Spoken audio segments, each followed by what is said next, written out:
La vie de château, c'est beau, hein? Ah oui. Je vois que ça vous passionne, hein? Mais pour les photos, vous savez où vous devez vous placer pour bénéficier d'une des plus belles vues du monde? Ouais? C'est dans un endroit magnifique. Dans un de ces nombreux lieux qu'offre l'Eurométropole. Pour trouver cette belle vue, c'est assez simple en fait. Il vous suffit d'aller... Oui, ok, oui, bah oui. Voilà. Le château d'Oydonc date du XIIe siècle. Enfin oui, à l'époque c'est juste une petite ferme, rien de bien... construit et reconstruit, le château s'érige dans un ancien méandre de la Lys et est entouré de magnifiques jardins de 45 hectares qui valent à eux seuls le détour. Oydonc est décrit comme l'un des plus beaux châteaux de Belgique, un joyau de l'architecture flamande espagnole du XVIe siècle, visitable durant la période estivale. Contrairement au château Oydonc, celui de Rumbeek, autre joyau de plus de 5 siècles, a comme particularité de n'avoir connu que très peu de transformations et il est encore dans un état remarquable. Quelle belle vue, n'est-ce pas? Ou quel bel œil, si vous voulez. Oui, parce que la légende raconte que si l'endroit s'appelle Bel Oeil, c'est parce qu'un invité du prince de Ligne venant au château pour la première fois s'exclama devant tant de beauté « Quel bel œil !» pour dire « Quelle belle vue !» C'est donc devenu le château de Bel Oeil. Compris? Oui, enfin, toujours est-il que le château est aujourd'hui encore la demeure des princes de Ligne.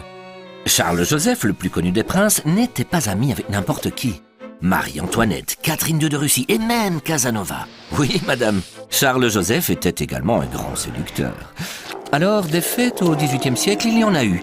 Des chameaux promenaient les convives dans le parc, des barques sur le grand étang étaient dirigées par des marins turcs.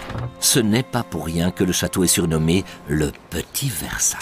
Alors, je ne sais pas pour vous, mais des vraies starlettes, il y en a eu. Ici, à Bel Oeil, et un peu plus loin, au château d'Âtre, lors de tournages de films.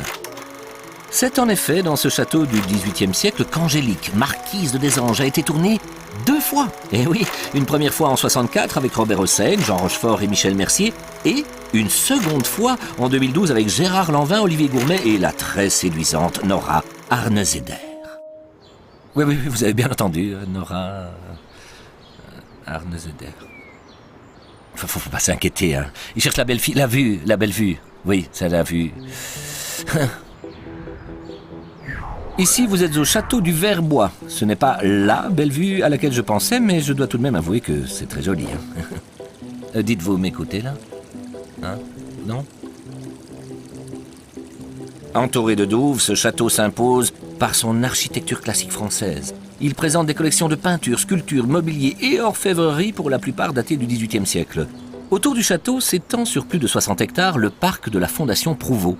Véritable zone verte où art et nature se rencontrent.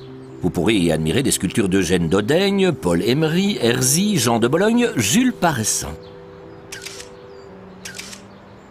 Bon alors, et cette belle vue? Oui, bon, ok, je suis d'accord, elle est superbe, c'est pas ça, mais je parlais plutôt de celle du parc, hein? Ah oui.